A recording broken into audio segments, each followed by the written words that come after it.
Hi guys, welcome back to the Unfiltered Empowered Woman podcast. Today I am here with a beautiful guest that I also met in Bali. I always meet, I feel like 90% of my guests lately I've met in Bali, but I love it. It's such a good place for it.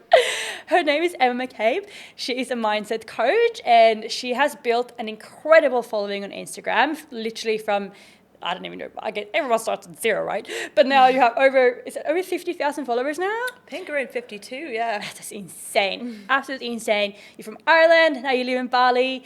And yeah, just thank you so much for coming on the podcast. I'm so glad to have Pleasure to be here. I'm buzzing off a Monday morning. Great way to start the week. I know. I woke up today and I was like, oh shit, I have like podcast and I have work and like go for breakfast, to go train. Like life is perfect. So much exciting things on the schedule. Yes, exactly. So we actually met through a mutual friend. Shout out to Bron. He just said to me, what did he say? Something about like this girl. I met this girl in the sauna today. She's so amazing. Like I think you really like her content. Like she just literally just blown up on Instagram. And I'm like, okay, who's this person? And then he sent it to me, and I was like, oh my god, I love it. And I was just like scrolling through all your reels for so long. That's so cute. I love that. Yeah. I love that. And then I had to send you a message, and then we caught up for coffee, and now we're work friends. I love it. That's the thing I love about Bali as well. It's just so good for networking with like-minded people and stuff like that. And they just do like work blocks together and stuff. It's so much fun. Yeah. Just learning from each other and stuff. It's great. Exactly. And like anyone who wants to come to Bali, and like they're always like, oh, like how am I gonna meet friends and stuff? But honestly, joining a gym or like sliding into someone's DM is just like such a normal thing here. For sure. It has to be one of the easiest places in the world to make friends. Like it's insane. Yeah. And like I feel like every person who I've done that to or who's done that to me are like, oh, do you want to train together, or do you want to do a work block, or like just I don't know, talk ideas or whatever. It's like, why wouldn't you want to do it? Like, we're all here. We're basically in the same boat. Most of us move over here. We have no friends. So, like, 100%. Yeah. Like, I feel like everyone can learn from each other. It's just such a good place for that. And people are so open with information as well. It's like everyone kind of wants to boost each other up and help each other, which is so nice as well. Yeah, 100%. I really felt like, well, Sweden is definitely not like that. It's very much like, you can't, we even have like a law, but it's not an actual law. It's just like, I don't even know how you say it, but like it's like a human, like we just don't do that. So it's called jantelagen, and it's basically like you're not meant to be better than anyone else. Really? Like, yeah, it's like, oh my god, it's like just like a code, I guess, like that's for Swedish wild. people. I know, and it's like they call it like in Sweden we say landet lagom, which means like the country where everything is kind of average. Like nothing is like too much, nothing is like not enough. Like it's just like there. So if you ever like a little bit above that, like that's where I feel like I just do not belong there. I feel like every time. Wow, that's pretty crazy. I've never heard of that before. Yeah, like it's very neutral, like just be plain, be like don't stand out. Really kind of counteracts my belief. Like I'm such a big believer of success leaves clues. That's like my like life motto in terms of even just learning, or like if you want to progress in anything, it's like find someone who's a little bit better than you and learn from them. Whether it's like in the gym, whether it's like in work, find a business mentor who's in a position that you want to be in and just learn from them. So it's kind of like really counteracting what like my belief is in that. Yeah, 100%. And it's like, you know, you shouldn't be the smartest person in the room. Like if you're the smartest person in the room, you're in the wrong room. For sure. I think people can be better at different things, you know, not necessarily better than every single area, but some people could be better maybe at work, some people could be better socially, some people could be better in the gym. Like you kind of and always learn from people, I feel, in that regard. Yeah, 100%, absolutely. But yeah, it's so nice to be here because, like I said, I feel like everyone is just always trying to boost each other up. Everyone's like up for a collab, or you know, if you say like I want to make $1 million this week, like everyone will be like, oh my god, like amazing, you can do it. Like what can I do to help you? 100%. And even my friend Emer just came to visit me. Like she's been here about 2 weeks and she's trying to get into running coaching. And she even found that as well. She kind of posted, and like everyone here is just like, oh my god, congrats, well done on posting your first video, well done on posting the link to like book a call with you. Whereas people at home are just so much more judgmental, I feel, even from like her perspective. They don't really like encourage as much. It's kind of like, what are you doing? Why are you trying to do that? Like who are you to do that? Whereas like here everyone's just like really pushing her along, which is just so nice. Yeah, it's a completely different mindset here. Completely different. Even from Australia, I found it very different here. Like I feel like Australia, like it was good, but like not as bad as Sweden, but I often found that people were a bit more like, I don't want to tell you all my secrets. Like you might steal from me or like steal my clients or, you know, like take my ideas or whatever. But here is just, everyone's just like, yeah, here, like take everything that I have. 100%. And it really comes down to your mindset on like abundance and lack as well. If you view like even my parents say to me sometimes, because I help like other kind of business people as well, like gain more clients and kind of do what I do. And they're like, would they not take your clients? And I'm like, no, the whole world's your clientele. Like it's not really, there's no competition. And when you have that mindset, I feel like you attract so much more abundance into your life. Whereas if you're coming from a place of lack, being like there's not enough clients out there for anyone, you're just going to attract that and you're not going to get any clients. Whereas like you need to just be off that place of like there's so much of everything in the world. Why can't I get some? Or why shouldn't I be able to get some? Yeah, of course. And especially, like I have a lot of coaches listen to this podcast, so like please take that into account when you're listening, because like you said, there are so many clients. Like there's so many people in this world, and there's always going to be people who need help with, no matter if it's finance or weight loss, nutrition or business. Like there's so many people. So many people. That it's just like if someone wants to leave you to go work with someone else, then great. Like that's what they need. 100%. They're just not a good fit for you anymore. Like it's so fine. Yeah, perfect. And it's hard. I get it though, because it is hard. Like when you first start off your business, and it's like clients are leaving, or like they might sign up for only like a few weeks and then they want to go, and it's like, oh, I have no money now, like I need to replace them. And it's like one out, one in kind of all the time, and it is frustrating. But yeah, I think the worst thing you can do is really be stuck in that scarcity mindset of like shit, like no, what am I going to do now? Because nothing good ever comes when you operate out of fear. Completely agree. And that seeps through in your energy. Like people can feel that from a mile off if you're operating from that place of lack and needing something. Like it's people can sense it straight off the bat. Yeah, it's like no one wants to date a desperate person. Yeah, exactly. Same applies in like romance as well. Like I think it applies to all areas as well. Like for sure. So for the listeners who don't know you, obviously my listeners are very much based in Australia, so this is kind of like a new market for you, new audience for you. Love that. Can you tell them a little bit about yourself and like how you got into this industry, and like what made you like blow up on Instagram, and like why you moved to Bali? For sure. Well, long story. So let's go. So basically, it started my journey. So I suppose we'll go back to kind of my lowest point would be like around, I think it was around the start of 2022. And until then, I was just kind of living in line with what society tells you to do, what you're supposed to do. I went to college. I was studying accounting and finance. Just kind of went through the motions and never really questioned what I actually wanted myself. And I used to work in a bar for a little bit back in Ireland, and then just kind of then got to a point where I started feeling very lost in the world. I started questioning like, why am I actually doing this course? Why am I doing this degree? Why am I working in a bar? This is not what I want my life to look like. And I was kind of drinking a lot to escape my feelings and emotions. And I think even a lot of people, it's like when you hit your first big heartbreak, that for me was like a big turning point. I think it was like March 2021. It was my 21st birthday when we broke up, which is pretty wild. On your birthday? On my birthday. Oh. Whole other story for another day. Oh, but my God, you poor thing. It was quite a low point then. I was kind of like started questioning like what I wanted to do, what I wanted out of life itself and stuff like that. I used to then drink a lot to try to escape my emotions, escape my feelings, as I feel like some people do, like when you just don't know what else to turn to and you don't like really know what your purpose is and you're kind of going around in circles. So totally. Couple of months then I was just kind of like dealing with my emotions by going out partying with my friends, good fun, good crack, but again got to the point that I was like, this is just extremely unfulfilling.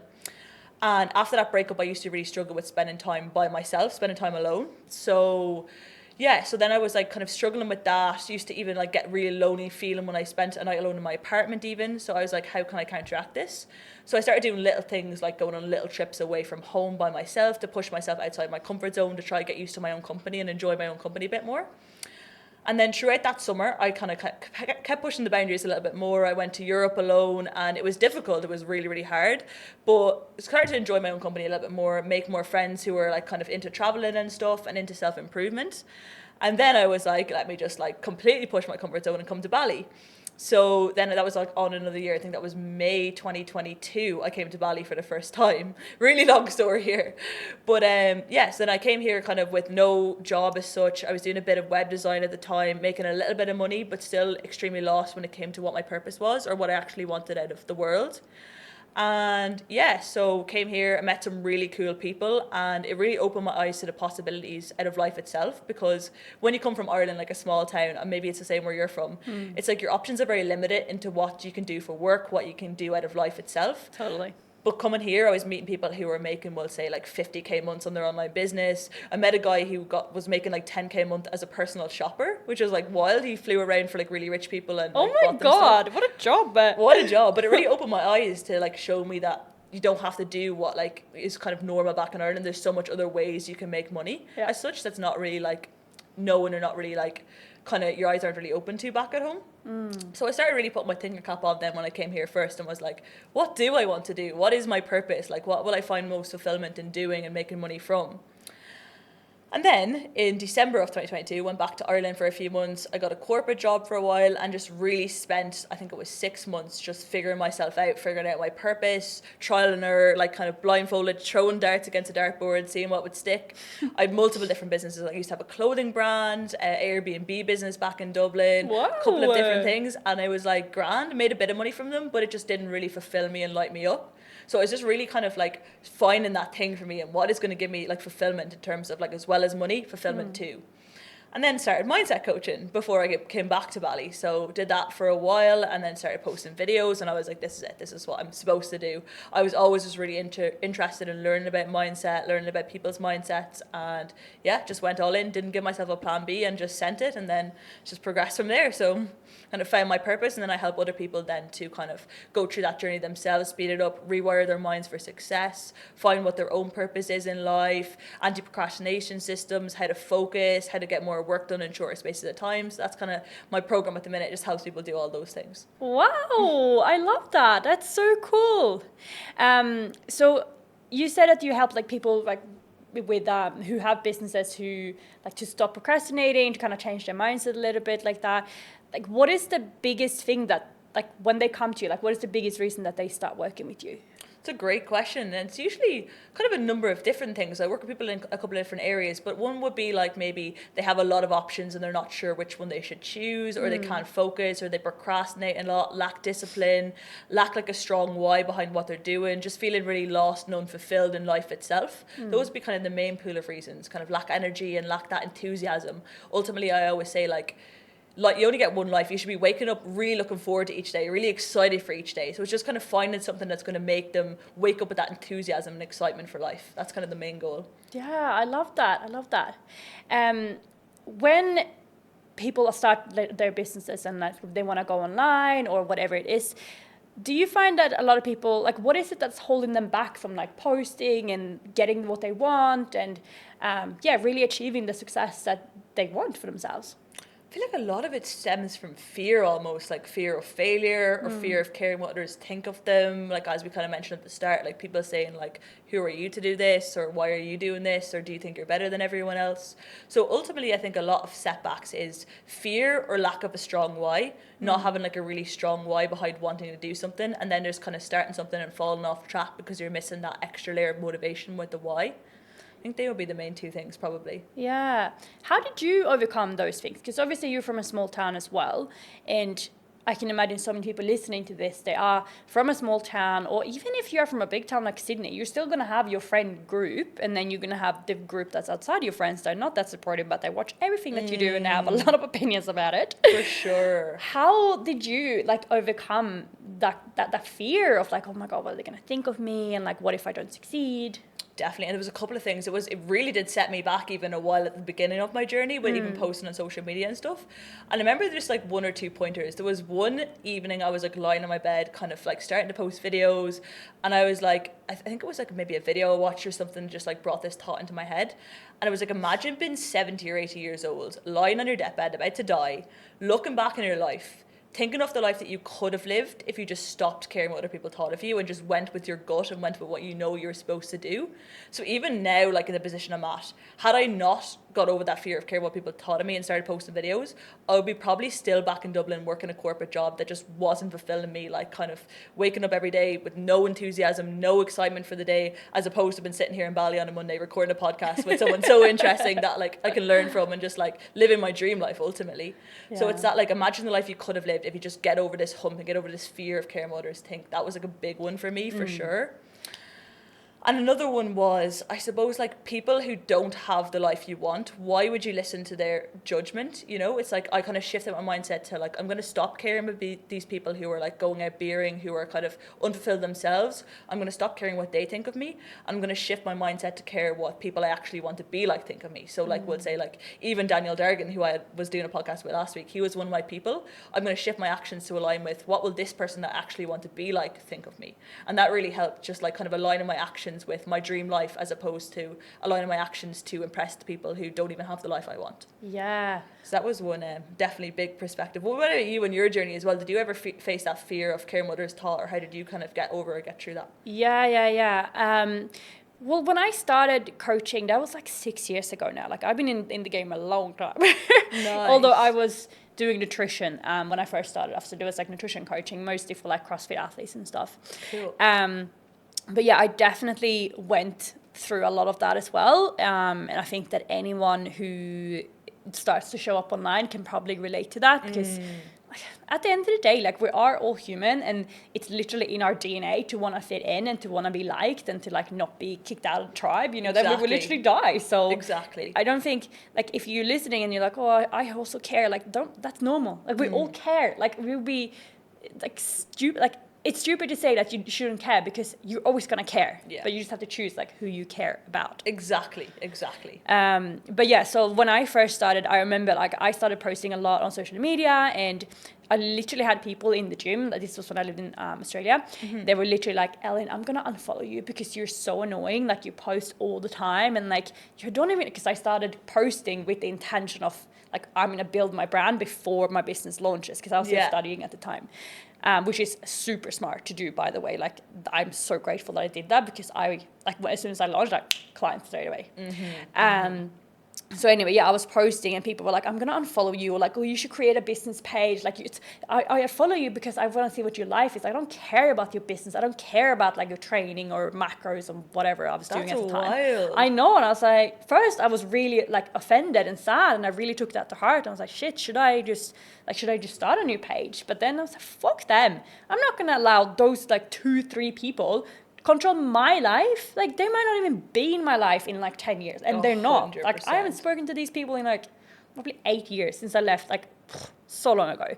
So I always say this to, I have a few friends who are starting to become online coaches, or, like, starting to post online, and they're always so scared, and I always say to them, think of the 2-3 people that you are scared of, like, because we always have those few people that were like, that person's going to care, or that person's going to comment, or that person's going to send it to someone.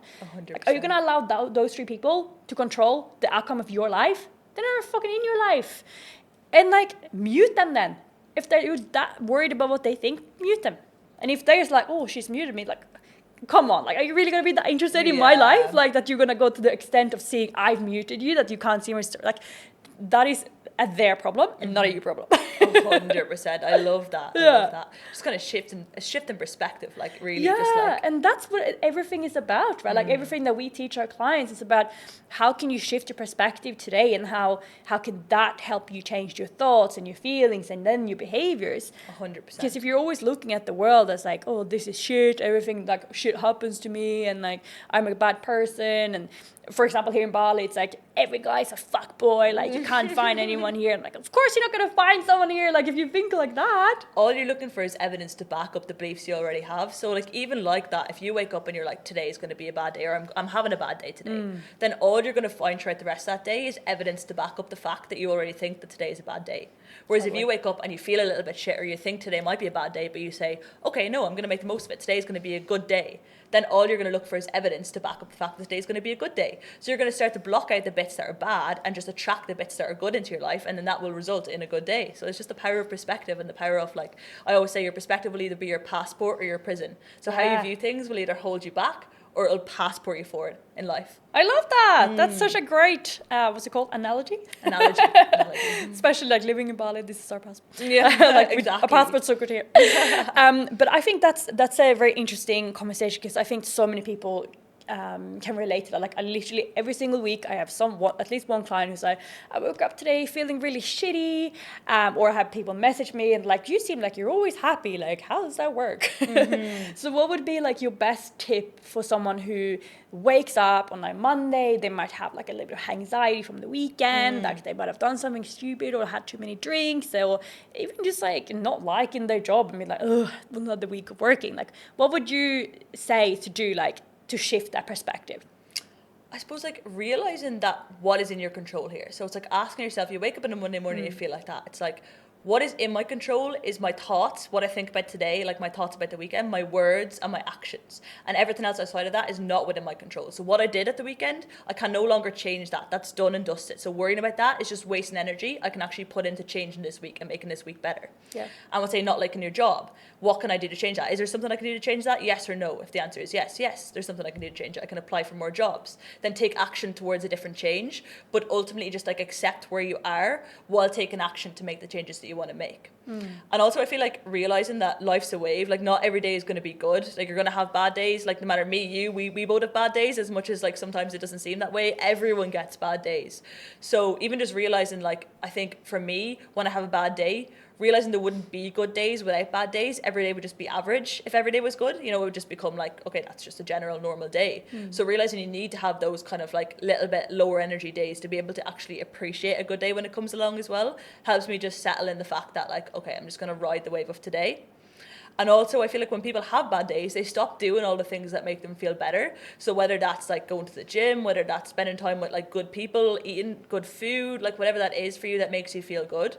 Like it's very easy to just be like, oh, today's a bad day, I'm just like gonna chill and not do anything. And then you're actually not allowing yourself to have like a better day by doing the things that actually give you energy. Yeah. So I feel like just having even a list, I like this for my clients, we always have a list of things that make you feel good.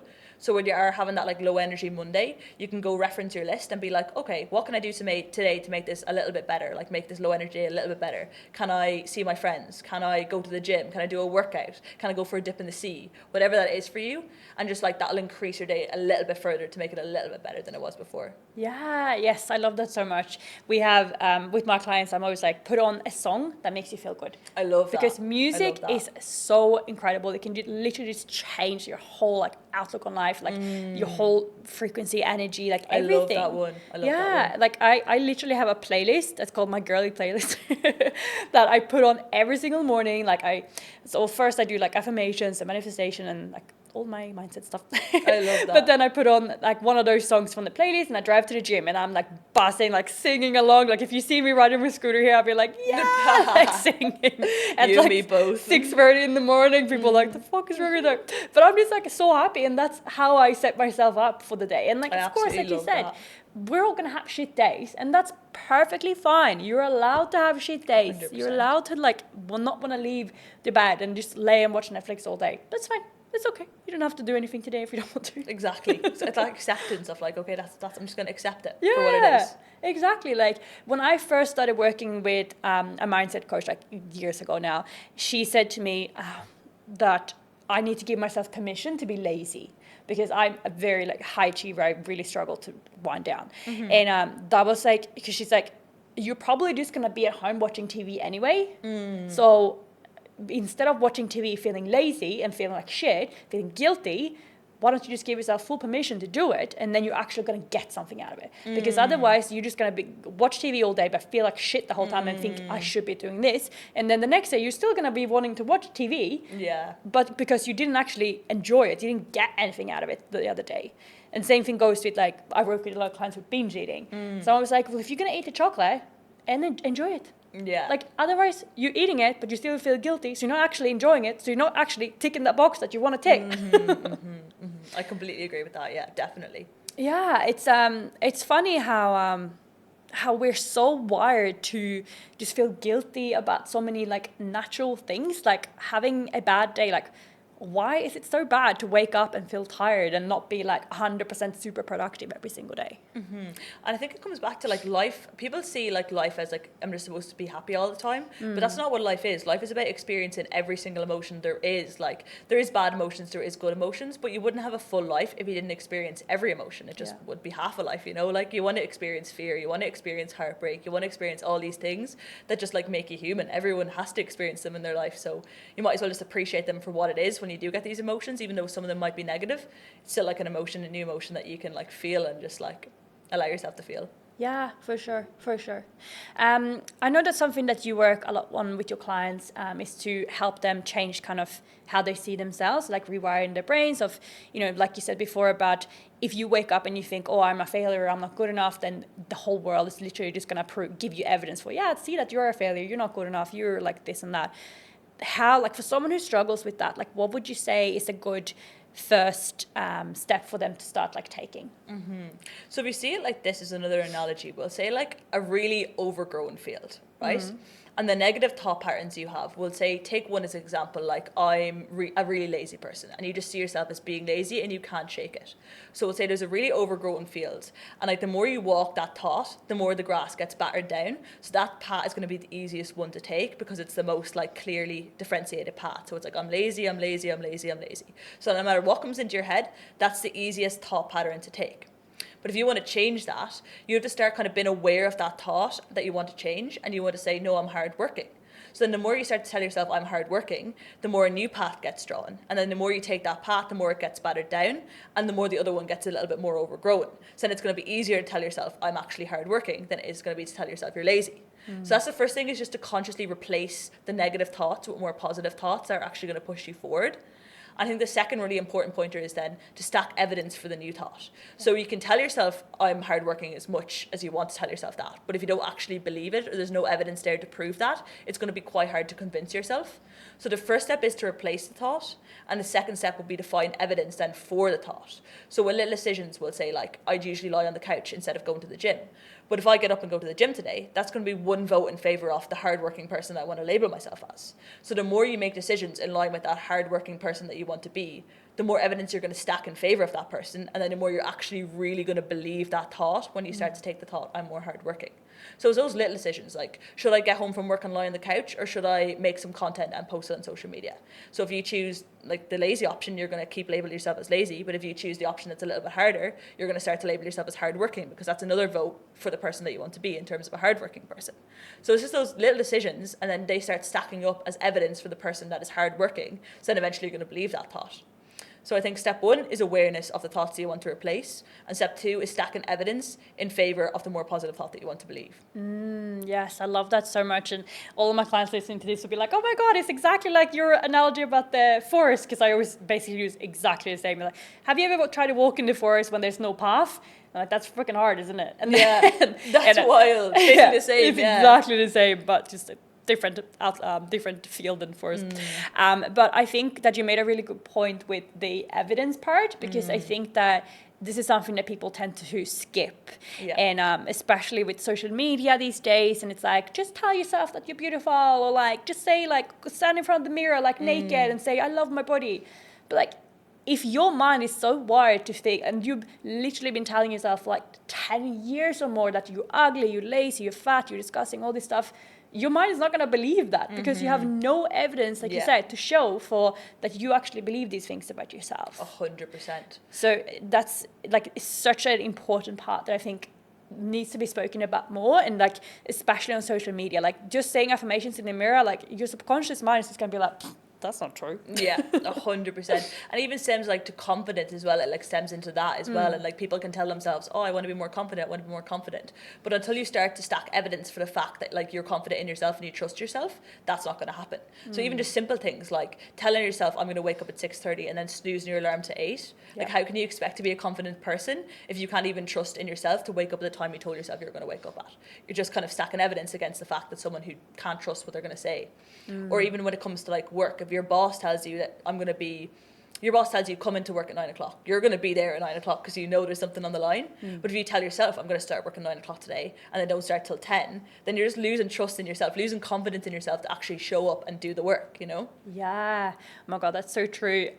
Even just like I'm pretty rigid with my work. Like I know that when I'm working and stuff, but even today I was like, I'm going to do this and then I'm going to start work at 10, and then I didn't start at 10. And even just something as small as that, I felt like, that wasn't good. Because it's like exactly like I say, I didn't show up for myself. Like I didn't keep the promise to myself to start work when I said I was going to start work. And I always say this to my clients, like, the relationship you have with yourself is like a relationship with like a best friend or something. And if, for example, now that we did this podcast and I said, meet me at 12 and you didn't show up until 12:30, I'd be like, well, I can't trust her. Like she can't keep the time. And, you know, if this keep repeatedly happen, I'd be like, well, I don't like her. She's fucking unreliable. She never shows up on time. She's late. She's disrespectful. And the same thing goes with yourself too. And this is what people forget. Of course, you're not going to like yourself if you continuously say, I'm going to get up at 6 and you never get up at 6. I'm going to eat salad or like nourish my body, and all you eat is a KFC and pizza all the time. And, you know, 100%. It's time and a place for those as well, but you know what I mean. It's more subconscious. People don't realize, but that is what's going on at the back of your mind. You're constantly stacking evidence for someone that you actually don't like or don't want to be. Yeah, exactly. And like, if we go back to like the body image stuff here, like the main thing that to change your body image is literally to start changing the relationship that you have with yourself. It's not so much about how you look. Like, yeah, sure, like that is playing a part in it, but if you're continuously not showing up for yourself and like showing yourself respect and trust, of course you're not going to like what you see in the mirror. Like, that it all starts with that. For sure. Definitely. I completely agree. Yeah. So yeah, it's God. I feel like people grab your notebooks, guys. There's so many good things here. Definitely, I love that analogy about even just like even me meeting you will say at like 12:30 and then not showing up. Like obviously, then you're not gonna like want to be friends with me or like want me in your life. And the same applies like with yourself. Like you're doing that to you, which is pretty mental. Yeah, and it's insane how it's so easy to put other people first, and then like we always just forget about ourselves.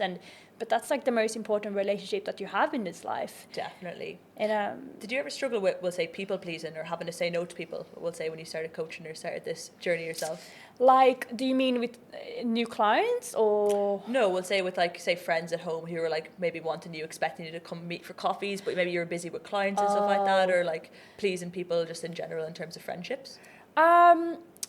Not so much. I've always been quite good with people pleasing in friendships. Like I've always had a solid like trust within myself in that way. Like that I never really struggled to make friends. I've always kind of had a good friend group. I'm also very comfortable in my own company. So I'm like, if I don't have anyone to hang out with, I'm like, well, I'm happy. Yeah, that's really good. Yeah, but I definitely notice it more like with relationships, like with romantic relationships, I notice it. And sometimes I notice it with clients as well, that I'm like, oh, I just want to like, stay up until like late and help them out. Yeah, for sure. Like on a Saturday night, but then this is when it comes down to boundaries. Yeah. Because like you're not going to be the best coach that you can be if you're up working till like midnight every single night. I had the same struggle as well. I was like taking calls at weekends, and I was like, no, to actually benefit my clients more, I need to take these weekends to reset, to be able to show up like full energy for them during the week. So kind of is a mutually, like if you actually do have those boundaries in place, it kind of helps both ways as well. It helps them because you can just show up like more full of energy. Totally. So obviously, so you've been doing the mindset coaching now for how many years? A year and a half altogether, so not very long. Oh my God, that's not long at all. No. And now you've just started moving into more like a business coaching, right? Like helping people with businesses? A little bit as well. I've just had some people message me like as of the last maybe 6 or 7 months, just asking me to help them get started and help them get going. And just throughout my own process, I've kind of have a clear blueprint now to at least like 0 to 5 or 0 to 10K months. So yeah, I just help people with that. Then it's not really my official offer, but anyone who kind of wants help with that, I'm just there to help as well, because it really lights me up to be able to show people the journey I've been through over the last year and a half, and kind of condense that down into like a shorter time frame for them to be able to learn from my mistakes. And as I kind of always go back to success leaves clues, and even other people who are starting off, I've got to this point now in the last year and a half, like that can help them get to like that point a lot faster than I did, and like not make the same mistakes I made.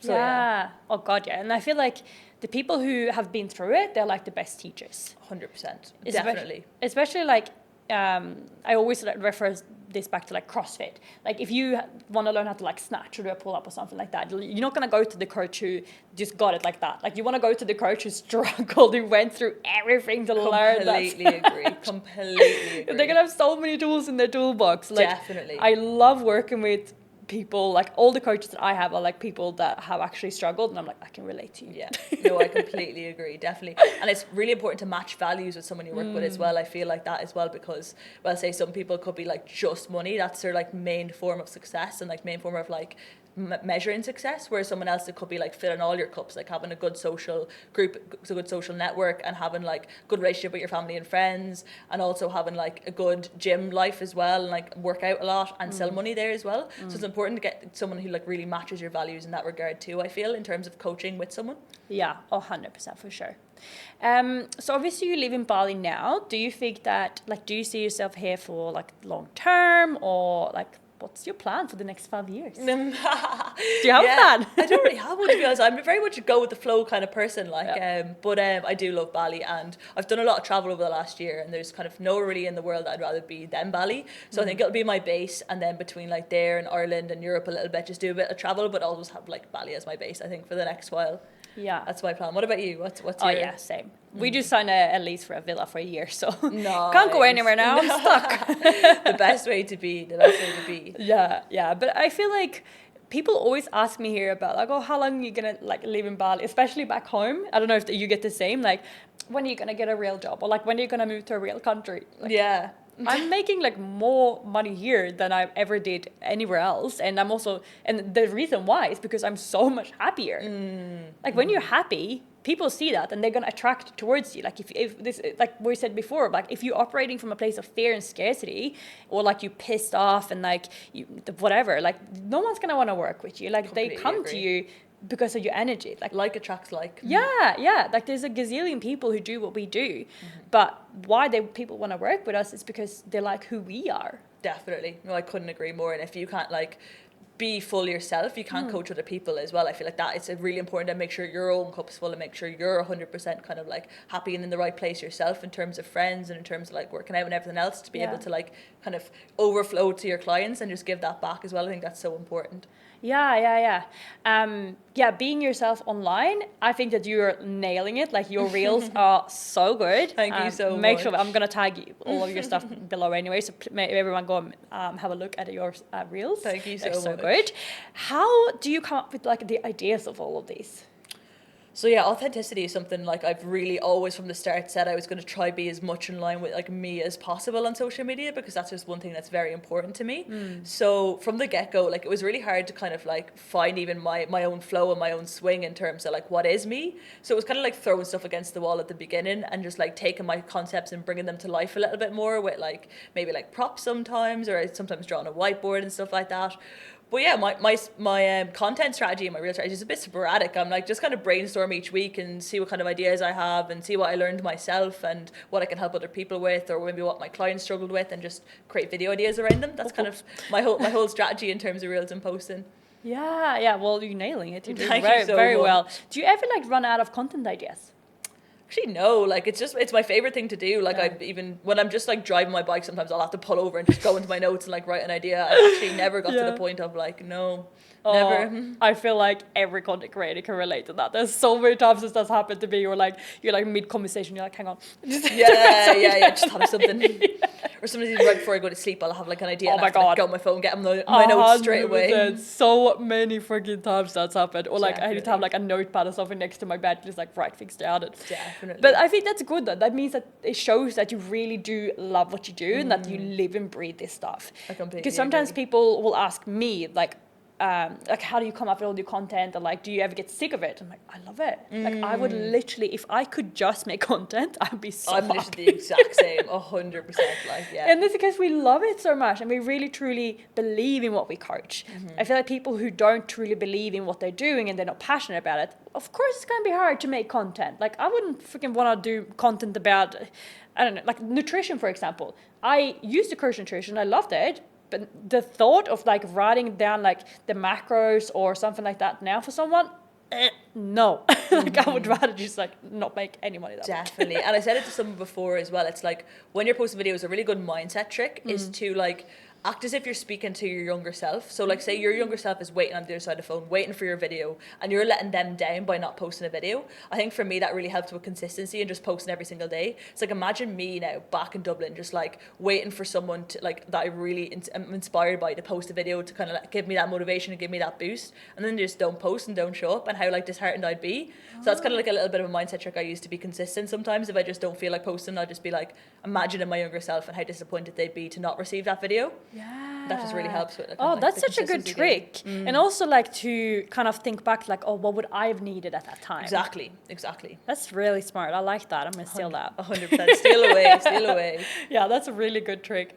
So what's next for your business? Like I know you have like a few new programs and stuff coming up, like a group program or something Group that. program. Yeah, can you tell us a little bit about that?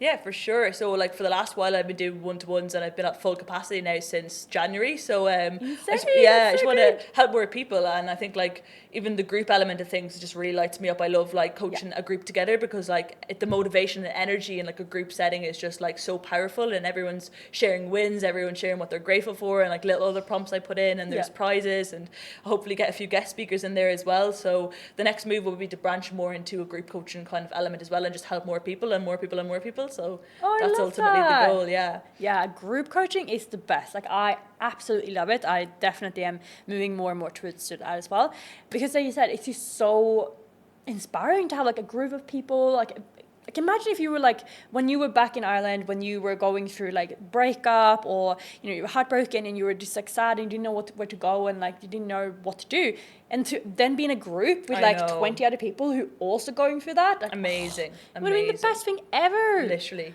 Just that support there, and people who can actually relate to like you and what you're going through and what you're struggling with too, is just like next level, I feel. Yeah, of course. And I think that a lot of times when we are going through shit, like we think that, oh, I'm the only one going through this, or I'm the only one feeling like this. And like shame really thrives in isolation. So then it's just going to feel worse and worse and worse. And it just like eats you up from the inside. But then once you speak it out loud and like 20 other people are like, yeah, me too. Like I also feel like that. It's like, oh my God, I'm not crazy. Just a bit of a weight off your shoulders. I feel like a problem someone spoke about is a problem halved or something. Literally, yeah, something like that. Something along those lines. But it's so true though. And it's like, you know, that's what we love venting to our friends, for example, because it feels so nice, like word vomited out, like it doesn't even have to make sense. Or like journaling, I love journaling. Definitely, for that. Oh, same, so good. Yeah, or even just figuring out your own head sometimes and figuring out your thoughts, so good. Yeah, like going for a walk or breathing, or like here I love going for a drive and like putting some music on and just like, okay, what is going on in my mind right now? Like, what do I need to do? Like figuring it out, definitely. It's really good. And I think even like you learn so much, but it's only when those things kind of crop up in your life that you can actually implement them and you can actually like use them in actual real life theory. Like even something I'd always be like, the gap between knowing and doing is where the most discomfort lies. Yeah. But that's like one thing to say it, but then when you're actually placed in a situation where you know you should do something and you're not doing it, and then to be able to kind of relate that saying back to, okay, this is why I'm feeling so much discomfort right now, because I'm not doing what I know I should do. Yeah. So like applying kind of your knowledge to real life situations is so good. I feel, and that like journaling and, as you said, a good drive and just working through your thoughts really helps being able to kind of like place your knowledge onto the situation you're going through. Yeah. Oh, I love that. I think that's so important. And it's like a big thing, like why people feel so like disconnected and like icky. It's like your values is this, but then you're doing this. It's like what we said before about like you saying, I want to go to the gym, I want to be a healthy person, but then every day you sleep through your alarm, you go to KFC instead of eating your meal prep, you like don't hang out with your friends because you rather sit at home and binge. Like, of course you're not gonna like yourself because you say that your values are this, but you're acting as your values are completely different. Definitely. So. I suppose that concept of being able to delay gratification as well, like that's really important when it comes to all these things, because all those things that you said, like point A there, like going to like KFC and just like not doing what you're meant to do, those are like the easy option that are going to ultimately not give you the results you want longer term. So it's about that concept of just being able to delay gratification like on the longer term and do what like the future you would love instead of what you actually want right now. I think that's quite important when it comes to actually just becoming the person that you want to be as well. Yeah. What would you say to someone who struggles with, they're like just automatically just all of a sudden end up at KFC and like they just stuck in this pattern of going against their values, I guess? I suppose like getting to the root of like, why am I doing this? Like, is it like maybe, because usually when it comes to all these things like negative patterns, it's always trying to escape something in your reality. So asking yourself like, what am I trying to escape? Like, I don't know if you find it the same with binge eating, but definitely for like alcohol, or like my clients who come to me and want to get like away from the drug scene, away from the alcohol scene. It's the first step is always asking yourself, what is going out the weekend and partying? Like, what is that like escaping? What am I escaping from by doing that? For sure. And when you get to that like root cause, it's a lot easier then to like actually fix the problem.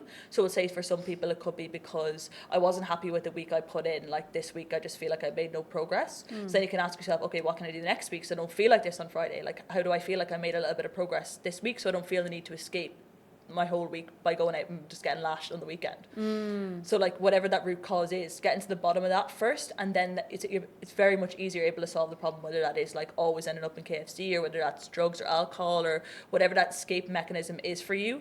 Getting to why it's happening is a key component part, obviously, and getting past it and getting over it as well, I feel. Yeah, 100%. It's so frustrating because I see it so much, and especially like in the nutrition scene, that people think that, oh, well, I've like cured my binge eating by like becoming obsessed with tracking macros. But it's like, if you don't go to the root cause, that addiction is just going to pop up somewhere else. So then it's like trying to cure your tiredness with drinking caffeine. Like, it works as a short-term fix, but like it doesn't work on the long term. You know, you have to fix your sleep in order to get like have more energy. Exactly. Get to the core wound, guys. We need to understand like what is going on underneath the surface. Like every time I do workshops, I use the Titanic as like an analogy. It's like the Titanic crashed because they only saw the top of the iceberg. If they would have looked beneath the surface, they would have seen how big that was, and they wouldn't have gone into it. And the same thing goes with all of these things. Like, it's never actually about the alcohol, the drugs, the food, even just like sleeping around or shopping or whatever your addiction is. It's about, like you said, why it happens. Like, what is it representing? Like, what is it giving to you? Yeah. Or what you're trying to escape, what you're running away from by doing these things as well. Yeah, 100%. I love that. Well, we've gone for like 45 minutes now, and I said we're going to do for 40, so I knew we were going to go over time. But it's been absolute pleasure to have you. It's been such a good conversation, and I feel like the listeners have gotten so much out of it. I feel super motivated, so it's great. You and me both. I absolutely loved it. Thank you so much for having me on. But for people who are like, obviously I'm going to link all your stuff and stuff in the show notes, but like, are you taking on clients at the moment? Like, where can people reach you? Can they work with you, or are you still at capacity? So I have a wait list for my next group launch, which is going to be in 3 weeks' time, and they can find that in my bio. So if you head over to my account, Emma McCabe Mindset on Instagram, they can find all my details there. There's some applications that they can fill in if they do want the opportunity to work with me in the next few weeks or few months. Perfect. And you work with people from all over the world, right? I do indeed. Amazing. Yes. The perks of being a digital nomad like us. Literally. Yeah. Well, thank you so much for coming on. And guys, if you like this episode, make sure that you do take a screenshot. You tag myself, tag Emma. Let us know what you thought. Follow the podcast as well, and give me a good rating as well, because it makes me feel so happy, and also it helps more people see my voice is gone. It helps more people see the podcast, so you can reach more people, when people go in and search for it. So even if you think, oh, it's just me, one person, like, no, every single person counts, and it's going to help more people see it and be able to benefit from all the amazing stuff that we have on here and all the amazing guests that I take on. Woo! Well, thank you so much for coming on, and everyone else, I'll see you next week. Bye. Bye.